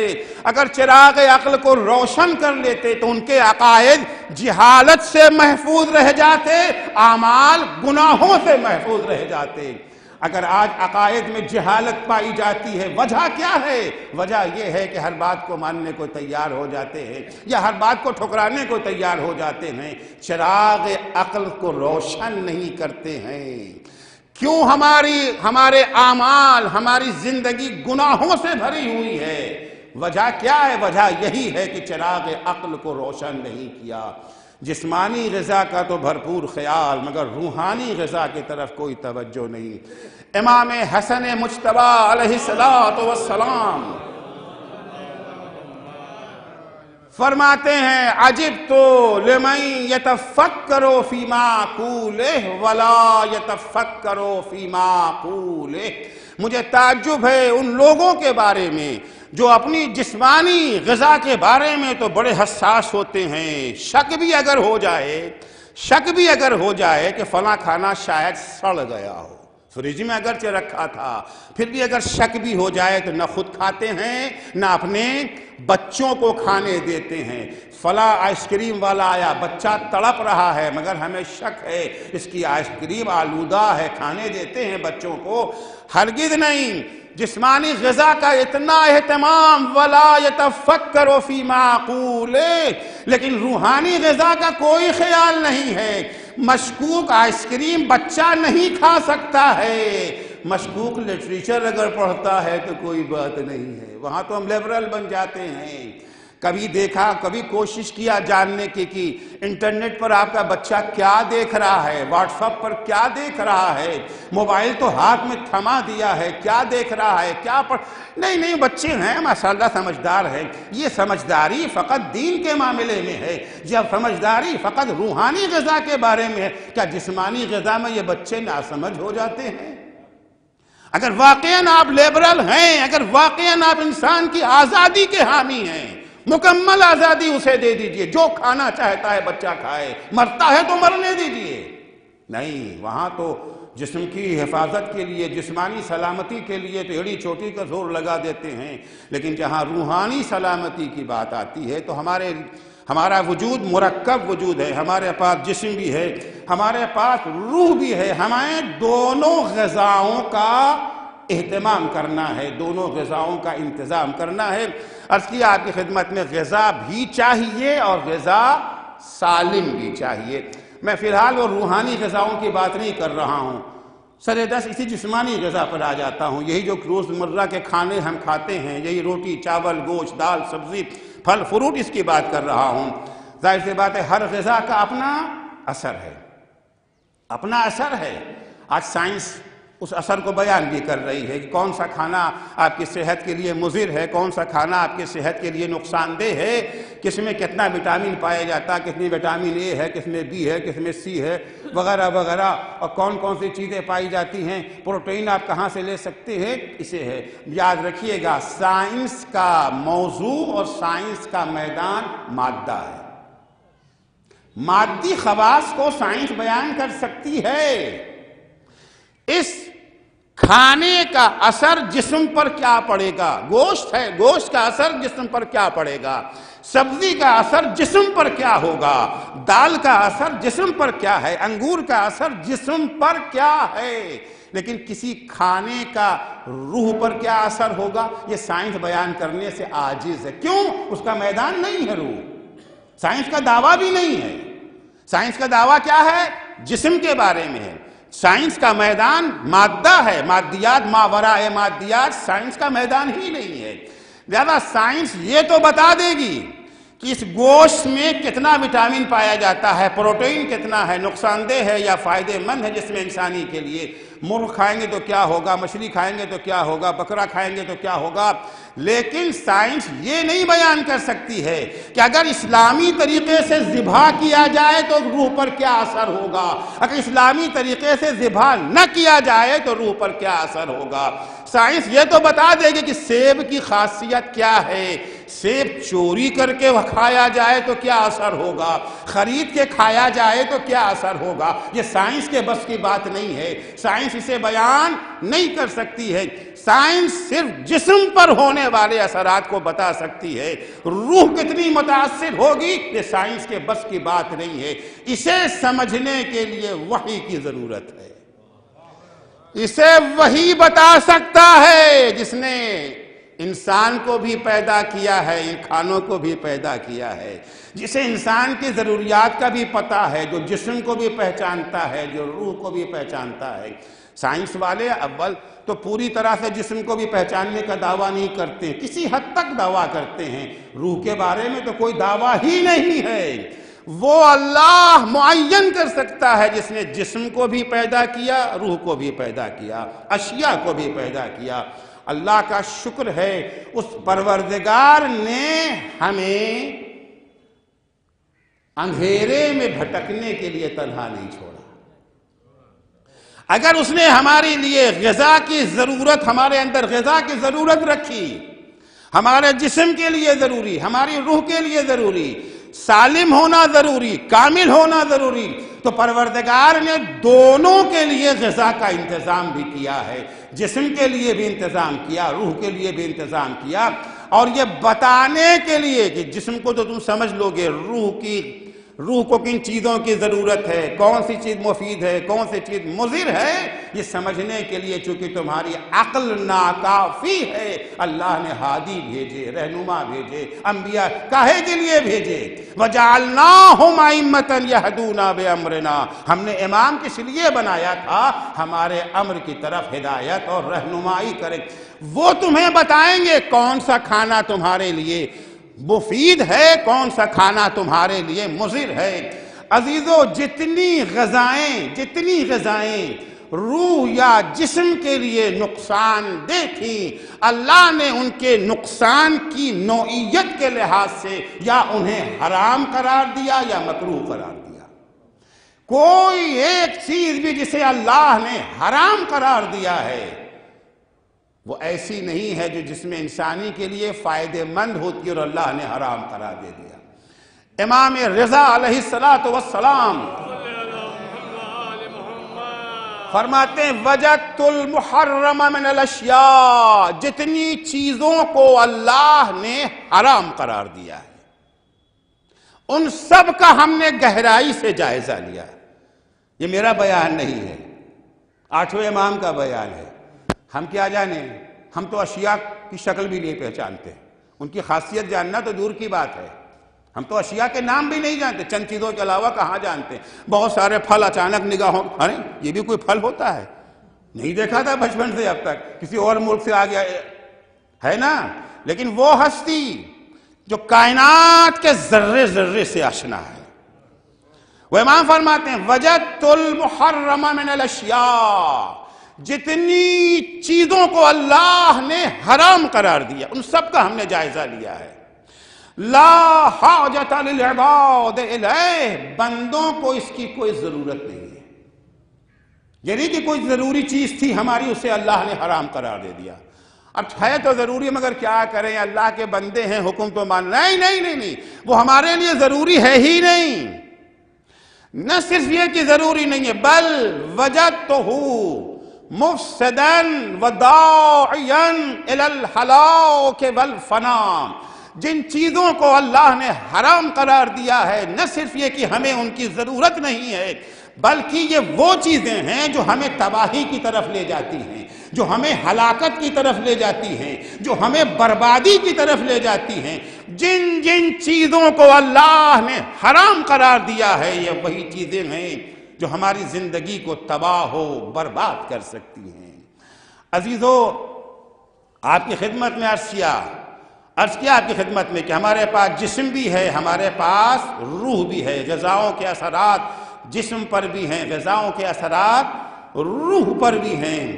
حرام غذاؤں کا جو اثر ہماری روح پر پڑتا ہے، اس کے مد نظر پروردگار نے، ائمہ طاہرین نے، انبیاء اعظام نے قدم قدم پر ہمیں لقمہ حرام سے بچنے کی تاکید کی ہے۔ آپ دیکھیں سورہ کہف میں جب اصحاب کہف 309 سال کے بعد جاگے ہیں، 309 سال کے بعد جب جاگے، اب بھوک کا احساس ہوا، جہاں حیات ہے عرض کیا وہاں خوراک تو چاہیے نا، چاہے وہ کوئی بھی ہو، چاہے وہ نبی خدا کی کیوں نہ ہو۔ اللہ کے گنہگار بندوں کو بھی غذا چاہیے اور اللہ کے متقی و پرہیزگار اولیاء خدا کو بھی غذا چاہیے۔ مشرکین مکہ کا ایک اعتراض آن حضرت پر یہی تھا، مال ھذا رسول، یہ بھی کوئی رسول ہوا، یاکل الطعام، جو کھانا کھاتا ہے، ویمشی فی الاسواق، اور بازاروں میں جاتا ہے۔ اب ظاہر سی بات ہے، انبیاء ہمارے یہاں کے جنابوں جیسے تو تھے نہیں کہ کھانا کھائیں اور بازار نہ جائیں۔ انبیاء تو کھانا بھی کھاتے تھے اور ظاہر سے بات کھانا کھائیں گے تو بازار میں بھی جانا ہی پڑے گا۔ تو اعتراض یہ ہوتا تھا یہ کیسا نبی ہے، مال ھذا الرسول یاکل الطعام ویمشی فی الاسواق، یہ کیسا نبی ہے جو کھانا بھی کھاتا ہے اور بازاروں میں بھی جاتا ہے۔ اللہ نے جواب دیا ما جعلناہم جسدا لا یاکلون الطعام، ہم نے انبیاء کو کوئی ایسا جسم دے کے نہیں بھیجا ہے جنہیں کھانے کی ضرورت نہ ہو۔ انبیاء کو تو کھانے کی ضرورت ہے، مسجد کے پیش نمازوں کو تو کھانے کی ضرورت ہے ہی نہیں، انہیں کیا ضرورت ہے کھانے کی؟ تو غذا تو سب کے لیے ضروری ہے۔ اولیاء خدا کیوں نہ 309 سال کے بعد جب اللہ کی یہ مقدس بندے، مقرب بندے جاگے ہیں تو کھانا چاہیے۔ اب کھانے کے لیے بھیجا کسی کو، جاؤ بازار سے کھانا لاؤ، مگر ہر کھانا نہ اٹھا لانا۔ فَلْيَنْظُرْ أَيَّهَا أَزْكَىٰ طَعَامًا، جاؤ جا کے بازار میں دیکھو پاک و پاکیزہ کھانا کون سا ہے۔ آج کہتے ہیں یہ نجیس اور پاک کا کیا جھنجھٹ آپ لوگ لے کر کے بیٹھ گئے ہیں۔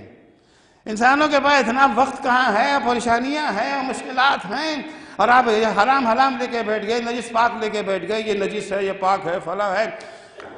اصحاب کہف کہتے کھانا تو چاہیے مگر ہر کھانا نہیں. فَلْيَنْظُرْ جاؤ بازار میں جا کر کے دیکھو أَيَّهَا أَزْكَىٰ طَعَامًا کون سا کھانا ہے جو سب سے زیادہ پاکیزہ ہی نہیں اس میں بھی سب سے زیادہ پاکیزہ. آخر بعض کھانے پاک ہیں مگر بظاہر پاک ہیں, حقیقت میں پاک نہیں ہیں, نجس ہیں مگر بظاہر پاک ہیں. ایک مسلمان کے ہاتھ سے ہم نے لے لیا, گھی لے رہے ہیں, تیل لے, ایک مسلمان کے ہاتھ سے ہم نے لے لیا, ہمارے لیے تو کافی ہے نا, شرن اب ہمارے لیے کوئی ذمہ داری نہیں ہے. لیکن واقعاً یہ پاک تھا, واقعاً یہ پاک تھا, اس کی تو گارنٹی نہیں ہے نا. دیکھیے ایک غذا وہ ہے جو واقعاً پاک ہے, ایک غذا وہ ہے جو واقعاً تو پاک نہیں ہے ظاہراً پاک ہے. ایک غذا وہ ہے جو ظاہراً اور واقعاً دونوں نجس, تینوں کے احکام الگ ہیں. وہ غذا جو ظاہراً بھی نجس ہے اور واقعاً بھی نجس ہے, اسے اگر ہم نے کھا لیا ہماری روح بھی یہ جو ہے متاثر ہوگی, دعائیں قبول نہیں ہوں گی, روحانیت زائل ہو جائے گی, اور آخرت میں ڈنڈے بھی پڑیں گے, آخرت میں ڈنڈے بھی پڑیں گے.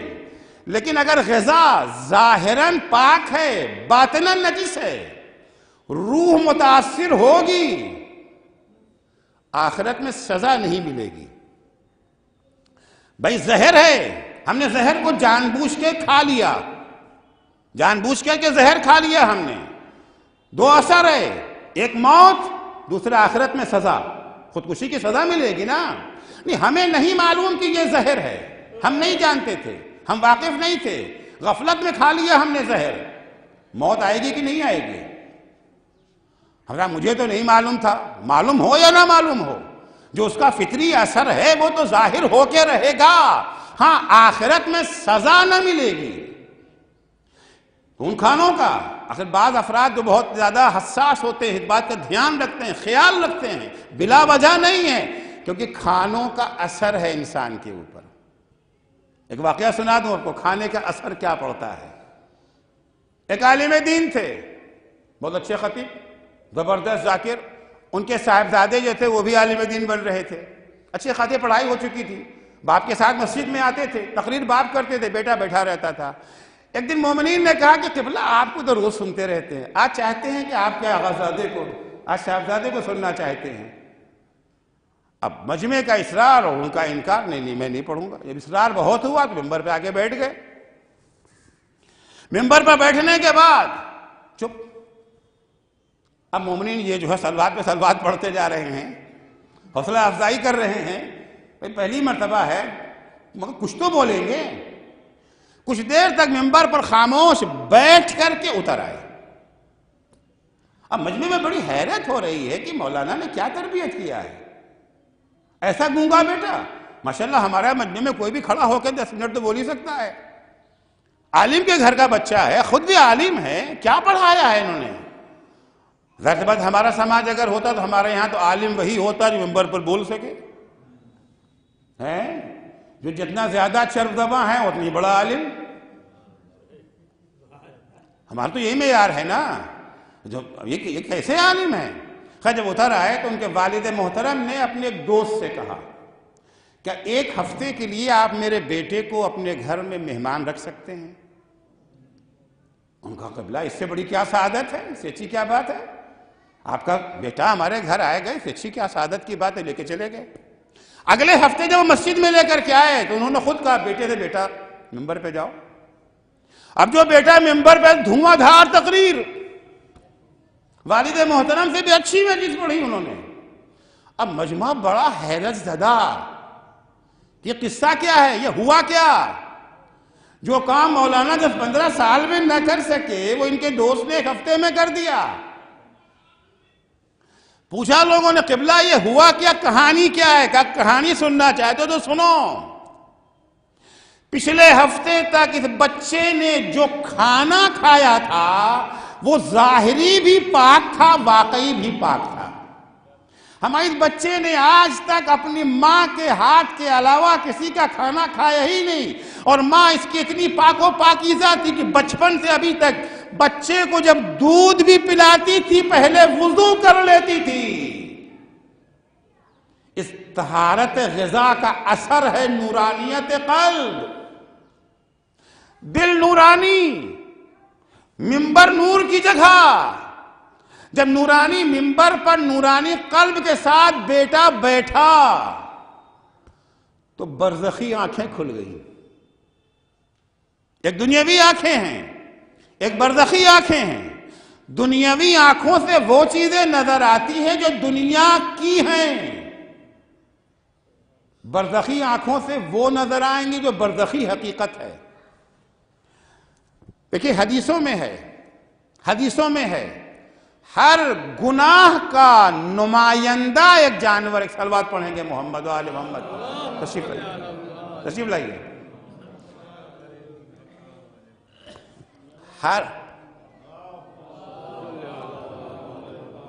ہر گناہ کا نمائندہ ایک جانور ہے. جو گناہ ہماری زندگی میں غالب ہو جاتا ہے، مرنے کے بعد ہماری شکل اسی جانور کی ہو جائے گی. انسانی شکل میں ہم نہیں اٹھائے جائیں گے. پھر یہ انسانی شکل یہاں کے لیے ملی ہے، دنیا کے لیے. آخرت کے لیے ہمیں خود بنانا ہے اپنی شکل. وہاں کے لیے خود بنا. یہاں بھیجے اسی لیے گئے ہیں، دنیا میں تفریح کے لیے نہیں آئے ہیں، وہاں کے لیے بننے آئے ہیں. انسان بننا ہے یا جانور؟ جن کی زندگی میں مار دھاڑ خونریزی ہے، قیامت کے دن وہ بھیڑیے کی شکل میں اٹھائے جائیں گے. جن کے یہاں 420 مکاری، دھوکے بازی، دغل بازی غالب ہے، وہ قیامت کے دن لومڑی کی شکل میں اٹھائے جائیں گے. تو ہر گناہ کا ایک جانور ہے، اس کا یہ جو ہے نمائندہ. جس کے یہاں جو گناہ غالب ہے، ممکن ہے ہم 10 گناہ کرتے ہیں، ایک گناہ زیادہ کرتے ہیں، جو غالب ہے اسی شکل میں اٹھائے جائیں گے. یہ شکلیں اس وقت بن چکی ہیں. کسی کی شکل انسان کی ہے، جن کی زندگی میں گناہ نہیں ہے، انسان کی شکل ہے، یا توبہ کر لیا، انسان کی شکل ہے. کسی کی شکل لومڑی کی ہے، کسی کی شکل بھیڑیے کی ہے. اگر ہے تو دکھتی کیوں نہیں ہے؟ ہے تو دکھتی کیوں نہیں ہے؟ میرے ہاتھ میں کیا ہے؟ ابھی پوچھوں ہاتھ میں کیا ہے؟ سب کہیں گے کچھ نہیں ہے. کچھ نہیں. اب اسی ہاتھ کو مائکروسکوپ سے دیکھیے. جب مائکروسکوپ سے دیکھا تو کیا، ارے اس میں تو سینکڑوں جراثیم ہیں، اس میں تو کورونا کا جراثیم بھی پایا جا رہا. ہاتھ نہ ملائیے گا مولانا سے.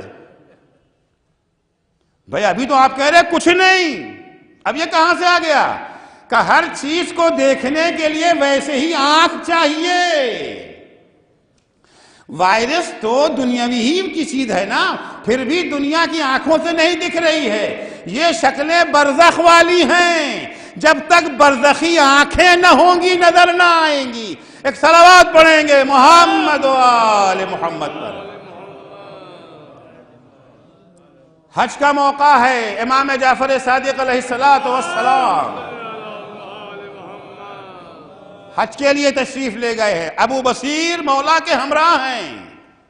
بڑا مجمع ہے، بڑی بھیڑ ہے. ابو بصیر بھیڑ دیکھ کر کے خوش ہوتے ہیں، کہتے ہیں مولا کتنا مجمع ہے. امام فرماتے ہیں ہاں بھیڑ بہت ہے. ما اکثر الزجیج و اقل الحجیج. شور کرنے والے زیادہ ہیں، حاجی تو تھوڑے سے ہیں. عجیب بات ہے. یقیناً وہاں شور ہوتا ہے، مگر ہر شور ناپسندیدہ نہیں نہ ہوتا.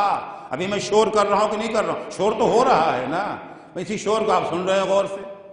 تو ہر شور ناپسندیدہ نہیں ہوتا. حج میں شور تو ہوتا، مگر کاہے کا شور ہے؟ لبیک اللہم لبیک کا شور ہے، ربنا آتنا فی الدنیا حسنہ کا شور ہے، تلاوت قرآن کا شور ہے، تکبیر کا شور ہے، تسبیح و تحلیل کا شور ہے. مولا کہہ کیا رہے ہیں؟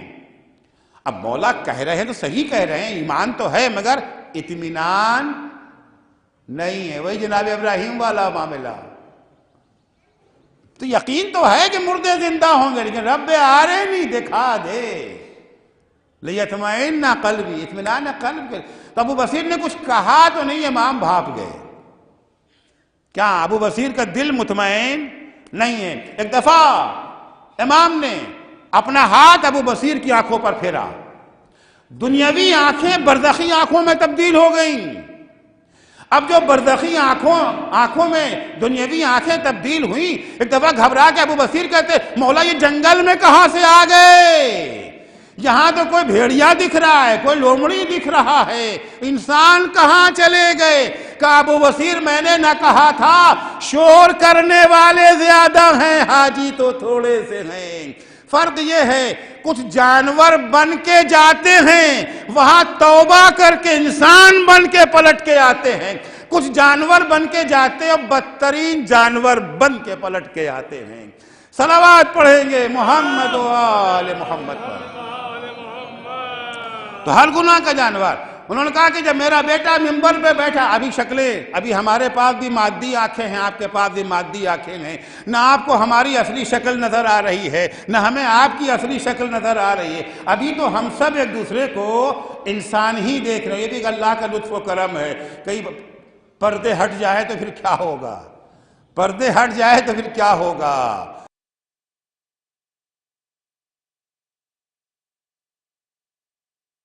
عقیدہ غذا نے نورانی قلب بنا دیا تھا، منبر کی نورانیت اضافہ ہو گئی، برزخی آنکھیں پیدا ہو گئیں، لوگوں کے اصلی چہرے نظر آنے لگے۔ بیچارہ جانوروں کے سامنے کیا تقریر کرتا اتر آیا، ایک ہفتے کے لیے انہیں وہاں بھیج دیا۔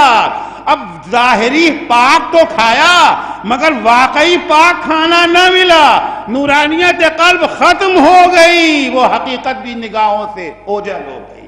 صلوات پڑھیں گے محمد و آل محمد پر۔ تو جو غذاؤں کے اثرات ہیں، پاک غذا، اصحاب کہف کہتے کھانا تو چاہیے مگر ہر کھانا نہیں۔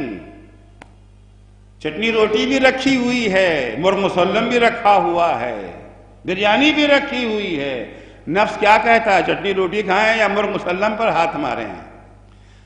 قرآن کہتا ہے دیکھو کہ ایہا ازکا، کون مزیدار زیادہ ہے یہ مت دیکھو، کون طیب و طاہر زیادہ ہے اس پر نظر ہونی چاہیے۔ ایہا فَلْيَنْظُرْ أَيَّهَا أَزْكَى طَعَامًا فَلَيَأْتِيَنَّكُمْ بِرِزْقٍ مِّنْهُ، اسے بھیجو جا کے دیکھے کہ کون سا کھانا زیادہ پاکیزہ ہے، اسے تمہارے لیے بطور رزق لے کر کے آئے۔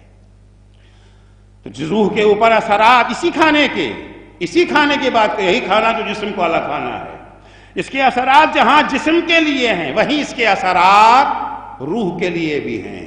پاکیزہ کھانے کا اثر الگ ہے، نجس کھانے کا اثر الگ ہے، حلال کھانے کا اثر الگ ہے، حرام کھانے کا اثر الگ ہے۔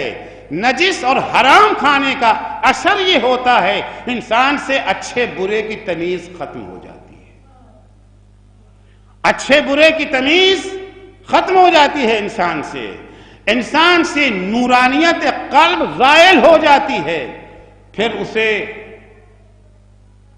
نہ اچھائی نظر آتی ہے نہ برائی، ہر برائی اسے اچھائی نظر آنے لگتی ہے۔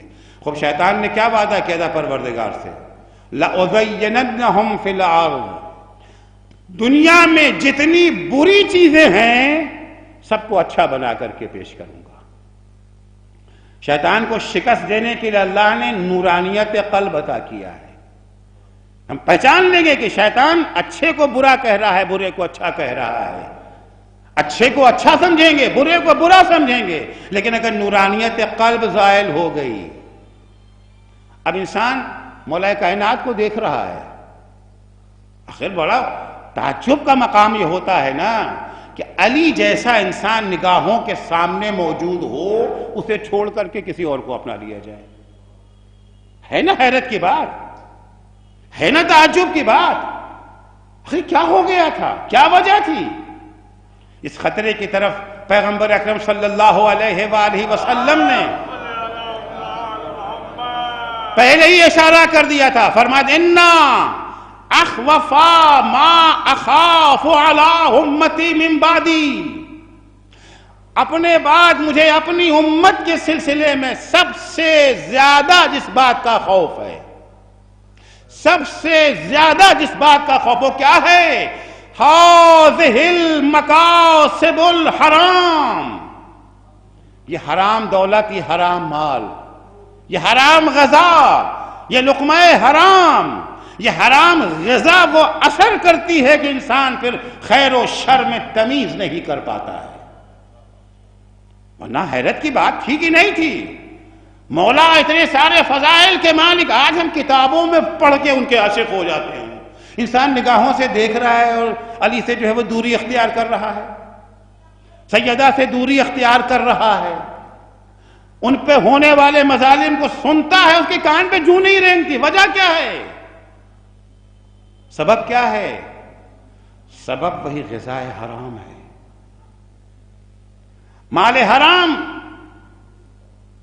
ہم کبھی کبھی مطمئن ہو جاتے ہیں کہ ماشاءاللہ ہم تو نماز بھی پڑھتے ہیں، ہم تو روزہ بھی رکھتے ہیں، محرم میں مجلسیں بھی کرتے ہیں، عزاداری بھی کرتے ہیں، آنسو بھی بہاتے ہیں، روتے بھی ہیں، رلاتے بھی ہیں۔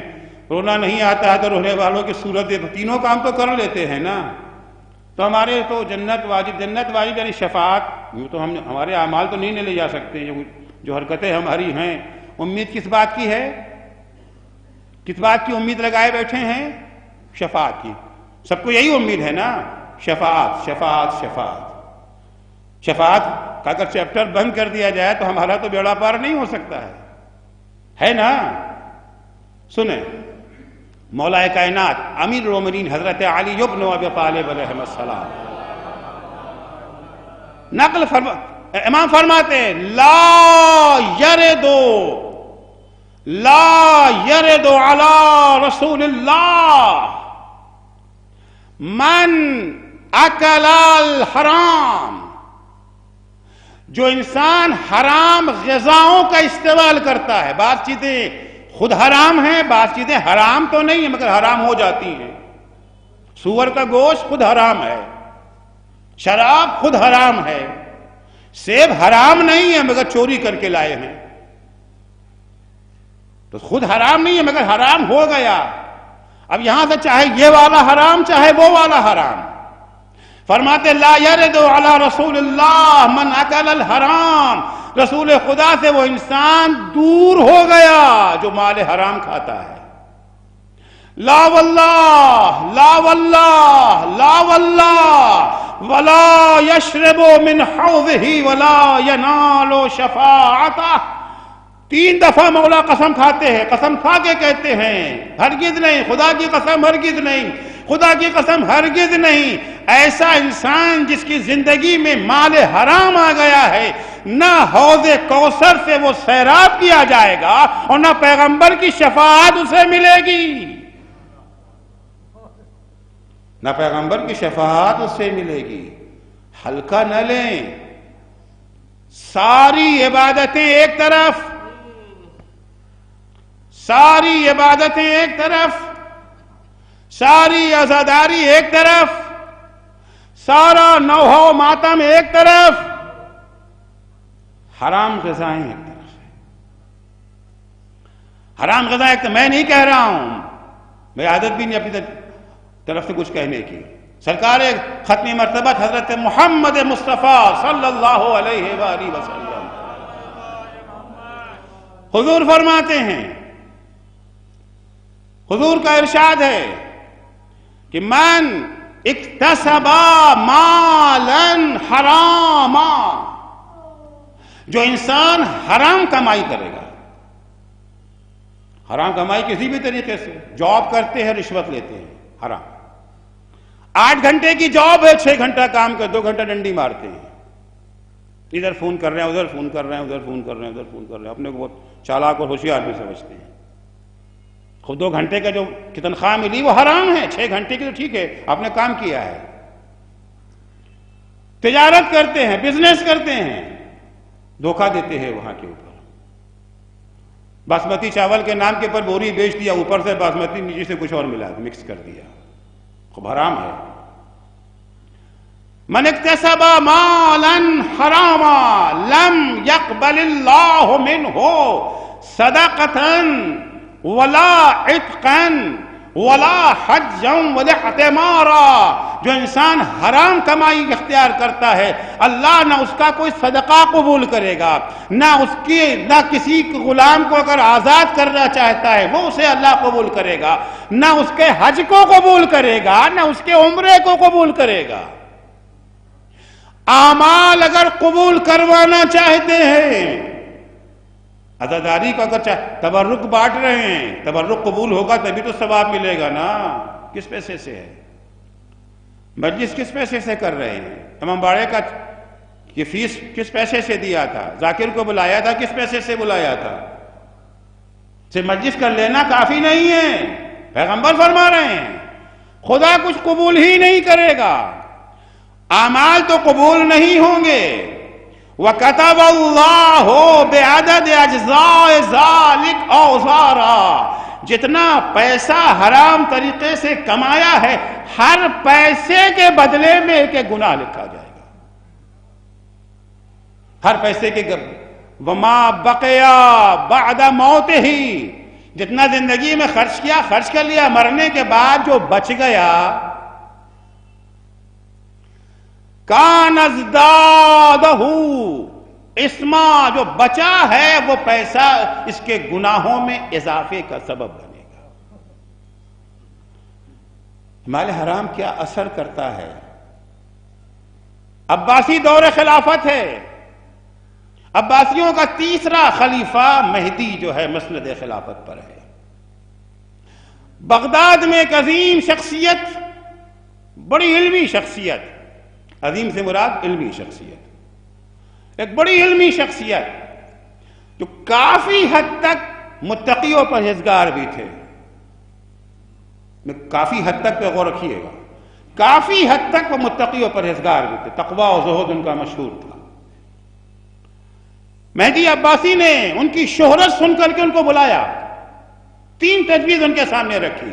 کا نام ہے شریک بن عبداللہ نخعی. 3 تجویز رکھی، کہا 3 میں سے ایک بات آپ کو ماننا ہے. پہلی بات تو یہ ہے کہ آپ دارالخلافہ کے، ہمارے کیپٹل کے جج بن جائیں. دوسری چیز یہ ہے کہ آپ اگر اسے قبول نہیں کرتے ہمارے بچوں کو کے استاد بن جائیں. اور اگر یہ بھی قبول نہیں ہے تو آج دوپہر میرے ساتھ کھانا کھا لیں.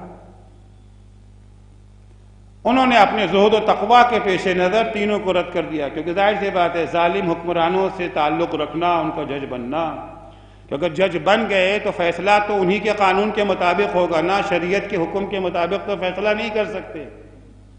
اور حکم قرآن ہے وَمَن لَمْ يَحْكُمْ بِمَا أَنزَلَ اللَّهُ فَأُولَٰئِكَ هُمُ الظَّالِمُونَ فَأُولَٰئِكَ هُمُ الْفَاسِقُونَ فَأُولَٰئِكَ هُمُ الْكَافِرُونَ. جو حکم خدا کے مطابق فیصلے نہیں کرتے وہی ظالم ہیں، وہی کافر ہیں، وہی فاسق ہیں. بہت بڑا گناہ ہے نا. اگر جج بن گئے تو فیصلہ کیا کریں گے؟ ان کی مرضی کے مطابق فیصلہ ہوگا نا، جو ان کا فرمان، جو ان کا حکم، جو ان کا قانون خدا کو تو اہمیت نہیں دی جائے گی.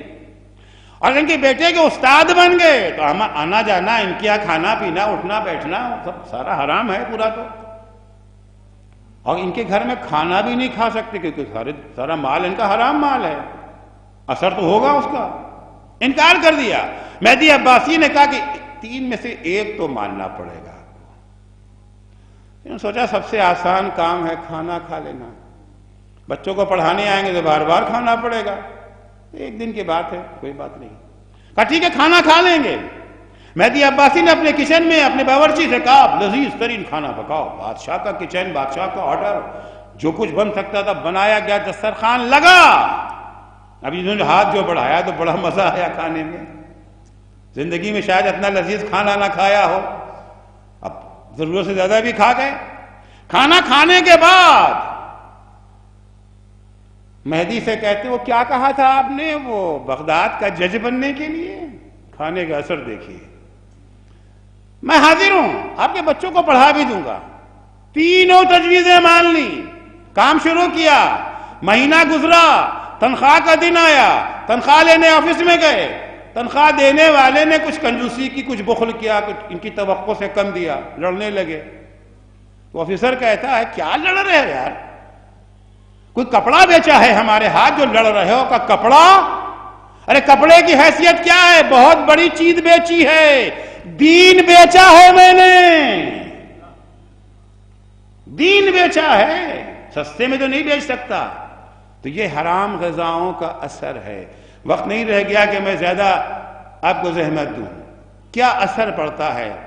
علامہ محمد باقر مجلسی، سب ان کے نام سے آشنا ہے، صاحب کتاب بہار الانوار، اتنی کتابیں لکھی ہیں کہ اس کو شمار کرنا بھی مشکل ہو جاتا ہے، عظیم ہستی۔ بہرحال ان کا بھی ایک زمانہ تھا جب یہ جو ہے بچے تھے، بچپنا تھا ان کا، بچپنا تھا ان کا۔ خب بچپنے میں بڑا عالم بھی ظاہر سے بات، کوئی پیدائشی تو نہیں ہوتا، وہ ائمہ معصومین ہیں جو کہ پیدائشی معصوم اور پیدائشی امام ہوتے ہیں۔ بچپنا ہے، 3-4 سال کی عمر ہے۔ ان کے والد محترم علامہ محمد تقی مجلسی، وہ بھی بہت بڑے عالم تھے، وہ مسجد میں درس دے رہے ہیں۔ علامہ مجلسی صحنے مسجد میں کھیل رہے ہیں۔ نل وغیرہ تو زمانے میں ہوتے نہیں تھے، پانی کے لیے مشکیں ہوا کرتی تھی، مشک میں پانی بھرا ہوا تھا۔ علامہ محمد باقر مجلسی کو کہیں سے کوئی سوئی مل گئی، انہوں نے سوئی اٹھایا اور مشک میں چبویا تو ایک باریک سی پانی کی دھار نکلی، اچھا لگنے لگا، پھر سوئی چبھایا اور اچھا لگا، پورا فوارہ بن گیا، خوش ہو رہے ہیں، کھیل رہے ہیں، پانی برباد ہو رہا ہے۔ پانی ملنا اس زمانے میں بڑا مشکل تھا۔ کسی نے آ کر کے ان کے والد محمد تقی مجلسی سے کہا حضور آپ کے صاحبزادے یہ فرما رہے ہیں۔ اچھا ظاہر سے بات ہے اگر ہمارا بیٹا ہوتا، ہمیں خبر ملتی، ہمارا 2 ری ایکشن ہوتا۔ ایک تو ریئیکشن، ارے بچہ ہے کھولنے دو، بچہ ہے کھیلنے دو، تم ہٹا دو مشکیزے کو، یا پھر اٹھتے ہو غصے میں جا کے 2-4 تھپڑ لگاتے، ڈانٹتے پھٹکارتے، کیا کر رہے ہو؟ یہی 2 ریئیکشن ہوتا نا۔ محمد تقی کا ریئیکشن ان 2 میں سے کوئی بھی نہیں، سر جھکا کے بیٹھ گئے، کچھ دیر تک سوچتے رہے، اٹھے گھر گئے، جا کے اپنی اہلیہ سے کہا ہم تو اپنے بچوں کی ساری غلطی کا ذمہ دار بچوں ہی کو سمجھتے ہیں نا، کبھی بھی بچوں کی غلطی کا ذمہ دار اپنے کو تو سمجھا ہی نہیں، اس میں ہماری تربیت کا کیا قصور ہے، ہم نے کہاں کوتاہی کی ہے۔ کبھی بھی بچوں کی غلطیوں کے پس منظر میں اپنے کو کبھی نہیں دیکھتے، ساری غلطی کس کی؟ بچے کی۔ لیکن محمد تقی مجلسی اپنے میں غلطی ڈھونڈ رہے ہیں، یہ حرکت میرے بچے نے کی کیوں؟ آئے بیوی کے پاس، کچھ کہنے لگے آج ہمارے بچے نے بڑا شرمسار کیا، ہم سے ان کی تربیت میں کہاں کوتاہی ہو گئی؟ ان کی اہلیہ نے کہا آپ سے نہیں مجھ سے کوتاہی ہوئی ہے۔ کہا آپ نے کیا کیا ہے؟ کہ جب محمد باقر مجلسی پیٹ میں تھے، میں حاملہ تھی، خب ان ایام میں عورتوں کی خواہشیں تو آپ جانتے ہی ہیں، کب کس چیز کی خواہش ہو جائے، کہ یہ پیٹ میں تھے، مجھے انار کی خواہش ہوئی، پڑوسی کے گھر میں انار کا درخت تھا، اس کی ایک شاخ میرے گھر میں آ گئی تھی، انار لدے ہوئے تھے، اجازت کے بغیر تو توڑ نہیں سکتے ہیں نا، میں نے انار توڑا نہیں، ایک سوئی میں نے انار میں چبھوئی اور جو رس نکلا اسے چوس لیا، ماں نے انار میں سوئی چبھوئی، اس غذا کا اثر یہ ہے کہ بیٹا مشکیزے میں سوئی چبھو رہا ہے۔ صلوات پڑھیں گے محمد و آل محمد پر۔ یہ غذا کا منفی اثر تھا، مثبت اثر سن لیجیے اور مجلس کو تمام کر دوں کیونکہ نماز کا وقت قریب آ رہا ہے۔ 2 بھائی ہیں، سید مرتضی اور سید رضی، سید مرتضی اور سید رضی دونوں عظیم الشان ہستی۔ سید رضی نے کل 25 برس کی عمر پائی، 25 برس میں ان کا انتقال ہو گیا۔ جو نہج البلاغہ ہمارے درمیان ہے انہی کی دین ہے، انہی نے مولا کے مکتوبات اور خطبات کو اکٹھا کیا، جمع کیا، انتخاب کیا اور جو آج ہمارے سامنے موجود ہے۔ 25 سال میں انتقال ہو گیا۔ سید مرتضی بڑے ہوئے، بہت جید عالم، علم الہدا لقب پڑا ان کا، بچے ہیں۔ مسجد میں ایک شخص آتا ہے، بڑا انعام لے کر کے آتا ہے، یہ انعام انہیں دوں گا جنہوں نے اپنی زندگی میں کوئی واجب ترک نہ کیا ہو، کسی حرام کا ارتکاب نہ کیا ہو۔ کچھ لوگ مسجد سے باہر چلے گئے، کچھ لوگ صرف، ابھی وہ زمانہ یہ زمانہ نہیں تھا، کچھ باہر چلے گئے کہ ان سے واجب کوئی چھوٹا تھا یا کسی حرام کا ارتکاب ہوا تھا، پھر کہا کہ یہ انہیں دوں گا جنہوں نے اپنی زندگی میں نہ کوئی مستحب چھوڑا ہو، نہ کوئی مکروہ کام انجام دیا ہو۔ مسجد خالی ہو گئی، یہ دو بھائی رہ گئے، سید مرتضیٰ اور سید رضی، دو بھائی سب چلے گئے، بقیہ جتنے تھے کسی سے کوئی مستحب چھوٹا، کسی سے کوئی مکروہ انجام پایا، انعام ملا، پوری مسجد مبارکباد دینے کے لیے گھر آ گئی ان کی والدہ کی خدمت میں، مبارک ہو آپ کے بچے اتنے عظیم جنہوں نے نہ کوئی مستحب چھوڑا نہ کوئی مکروہ کام انجام دیا۔ ماں نے کہا اس میں تعجب کی کیا بات ہے، میں نے اپنے بچوں کی پرورشی ایسے کی ہے، میں نے اپنے بچوں کو واقعی حلال اور پاکیزہ غذا دی ہے، میں بچوں کو دودھ بھی پلاتی تھی تو پہلے وضو کر لیا کرتی تھی۔ عزیزو، ہم چاہتے ہیں کہ ہماری اولاد اچھی بنے، ہماری اولاد نیک بنے، نیک اور اچھی اولاد بننے کے لیے سب سے بڑا عامل ہم خود ہیں۔ ہم اپنے بچوں کو کس قسم کی غذا دیتے ہیں، حرام یا حلال، نجس یا پاکیزہ غذا دیتے ہیں۔ پھر عرض کروں گا، حرام غذاؤں کا اثر یہ ہے کہ نورانیت قلب ختم ہو جاتی ہے۔ جس وقت کربلا کے میدان میں امام حسین اشقیاء کے سامنے تھے، سمجھانے کے لیے جب بار بار گئے ہیں نا، بار بار سمجھانے کے لیے گئے ہیں، جواب میں کیا کہا انہوں نے؟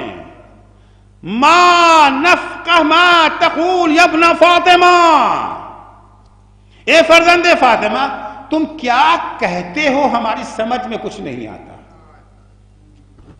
انہی کی زبان میں امام گفتگو کر رہے تھے نا، کسی اور زبان میں گفتگو نہیں کر رہے، سمپل اور سادہ گفتگو تھی، ان کی سمجھ میں نہیں آ رہا ہے۔ ما نفقہ ما تقول یا ابن فاطمہ، اے فرزند زہرا تم کیا کہتے ہو ہماری سمجھ میں کچھ نہیں آتا۔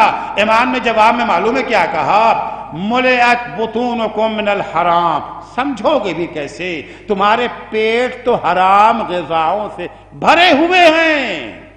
طبع علی قلوبکم، حرام غذاؤں کا اثر یہ ہے کہ تمہارے دلوں پر تالے لگ گئے ہیں، مہر لگ گئی ہے تمہارے دلوں کے اوپر۔ عزیزو، دلوں پر مہر نہ لگی ہوتی تو کہ کیسے ممکن تھا کہ 6 مہینے کا شیرخوار پیاسا ہو، باپ اپنے ہاتھوں پہ لیے ہوئے ہو، پیاسا بچہ سوکھے ہونٹوں پہ سوکھی زبان پھیر رہا ہے، پانی کے بجائے اسے تیرے سے شعبہ سے ذبح کر دیا جائے۔ عزیزو، وہ افراد جو مسلمان نہیں ہیں، جو ہماری تاریخ سے آشنا نہیں ہیں، اگر ان کے سامنے یہ ایک واقعہ بیان کیا جائے، یہ 6 مہینے کا بچہ تھا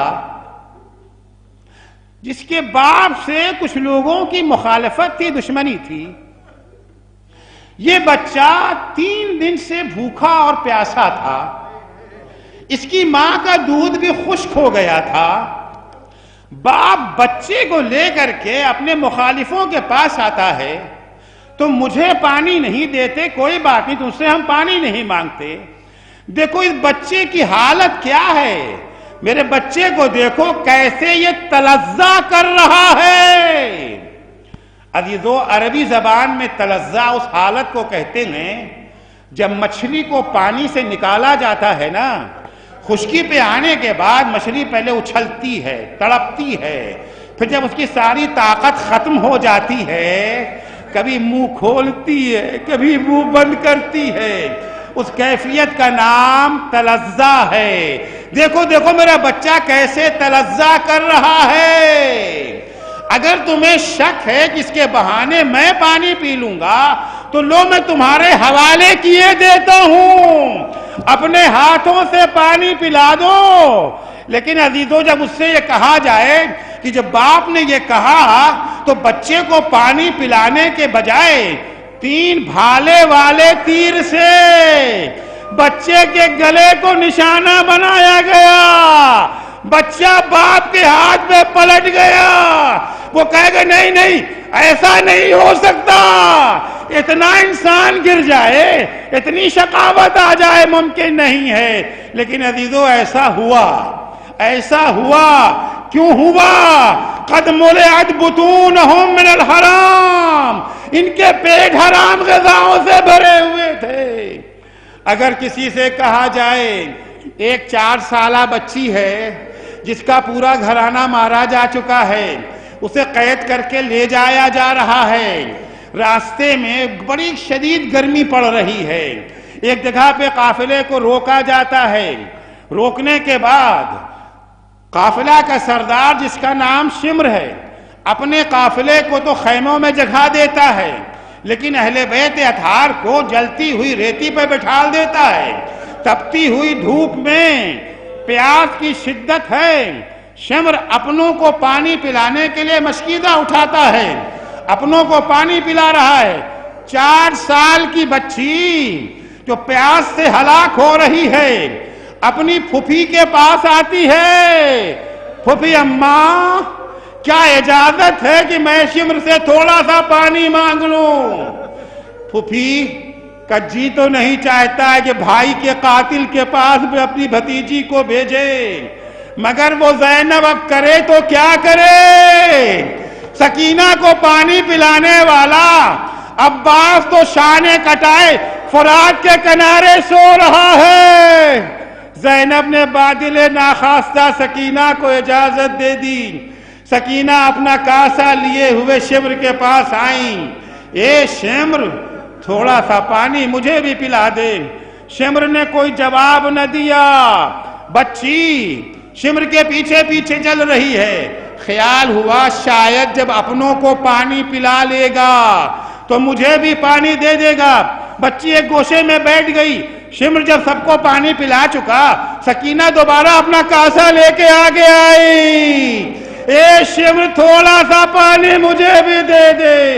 عزیزو شمر نے مشکیزے کا دہانہ کھولا، بچی سمجھی پانی دینا چاہتا ہے، اپنے کاسے کو جیسے ہی آگے بڑھایا شمر نے سارا پانی زمین پہ بہا دیا، بچی تڑپنے لگی، اے چچا عباس جب سے تم گئے سکینہ پیاسی رہی۔ الا لعنت اللہ علی قوم الظالمین وسيعلم الذين ظلموا أي منقلب ينقلبون۔ بار الہ تجھے واسطہ ہے محمد و آل محمد علیہ السلام کا، ہماری اس مختصر سی عبادت کو قبول فرما۔ بار الہ تجھے واسطہ ہے محمد و آل محمد کا، ہمارے جسم اور ہماری روح دونوں کے لیے سالم اور کامل غذا فراہم کرے۔ بار الہ ہمیں لقمہ حرام سے ہمیشہ محفوظ رکھے۔ محبوب صدقے میں اہل بیت اطہار علیہ السلام کے جو مومنین و مومنات بیمار ہیں انہیں شفائے کاملہ عاجلہ عنایت فرما، جو مقروض ہیں ان کے قرضوں کو ادا فرما، جو پریشان حال ہیں ان کی پریشانیوں کو دور فرما۔ بار الہ جو بے روزگار ہیں انہیں حلال اور پاکیزہ روزگار عنایت فرما، جو صاحب روزگار ہیں انہیں ان کے روزگار میں مزید ترقی اور انہیں اپنے بے روزگار بھائیوں کی مدد کی توفیق کرامت فرما، جو بے اولاد ہیں انہیں نیک اور صالح اولاد عنایت فرما، جو صاحب اولاد ہیں انہیں اپنی اولاد کی دینی تعلیم و تربیت کی توفیق عنایت فرما۔ شیعیان حیدر کرار، محبان اہل بیت اطہار، زائران سید الشہداء، عزاداران مظلوم کربلا، جہاں کہیں بھی ہوں ان کی جان مال عزت آبرو کی حفاظت فرما۔ مراجع کرام اور رہبر معظم انقلاب اسلامی کی حفاظت فرما۔ امام زمانہ کے ظہور میں تعجیل فرما۔ جب حضرت کا ظہور ہو تو ہمارے اعمال ایسے ہوں کہ ہم ان کے اصحاب و انصار میں شمار ہو سکیں۔ اللہم عجل فی فرج مولانا صاحب الزمان وَجَعَلْنَا مِنْ أَعْوَانِهِ وَأَنصَارِهِ. درخواست ہے ایک سورہ فاتحہ کی برائے مرحوم مولانا سید قادر نقوی صاحب قبلہ، ابن مولانا سید ابو الحسن صاحب مرحوم نقوی، محمودہ بیگم بنت سید اعظم علی صاحب مرحوم کے لیے. اللہم صلی اللہ علیہ وسلم. بسم اللہ الرحمن